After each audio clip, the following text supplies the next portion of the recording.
In a deal that could give mixed martial arts a true rival to UFC, the Professional Fighters League announced Monday that it acquired Bellator from Paramount Global. PFL claimed in a news release that it was now a global powerhouse in mixed martial arts, with a combined fighter roster, equal in stature, to that of the UFC.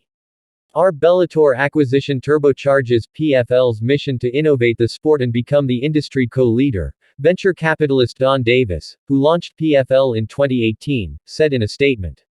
In an interview Monday on the MMA Hour with Ariel Helwani, Davis said that the acquisition involved only company stock, with no cash, and that Paramount will have a small minority stake in his outfit.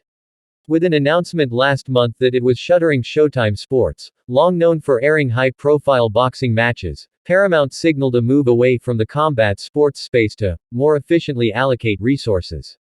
The deal also represents another step by Saudi Arabia into the sports world after the nation's public investment fund-backed SRJ Sports Investments purchased a stake in PFL 2 months ago. Their vision is the same as our vision, to become a co-leader in MMA, Davis said Monday to the Associated Press. Their economic and financial support is helpful for us to be able to achieve this. The Bellator fighter roster is fantastic. But we have to reinvigorate the Bellator business, and with our capital, we'll be able to do that. PFL said Bellator will remain a separate brand within its parent company's umbrella, and the newly reimagined promotion would stage 8 fights next year, each with 2 co-main events with championship belts at stake. PFL's signature format, a league season in which fighters advance through a regular season and playoffs in a championship race, will be one of 4 other live fight franchises. The others, PFL said, will be PFL PPV Super Fights, PFL Challenger Series and PFL International Leagues. Overall, the company can now meet fan and media demand, PFL said, by producing and programming a year-round calendar of live fight content with 30 premium MMA events per year.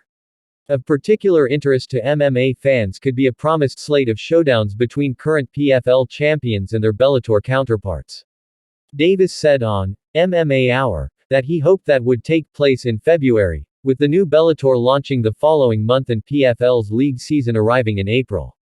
He added that he would allow Bellator fighters to move to PFL and vice versa.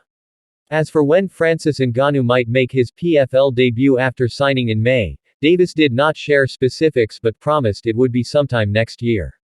Ngannou, a former UFC heavyweight champion, made a splash by knocking down Tyson Fury during a boxing match last month in Riyadh, Saudi Arabia, before the undefeated WBC heavyweight champion was awarded a victory by the judging panel in a controversial split decision.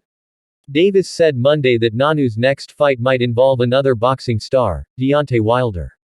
With Bellator in the fold, Ngannou could wind up squaring off with that promotion's heavyweight champion, Ryan Bader, in an MMA fight.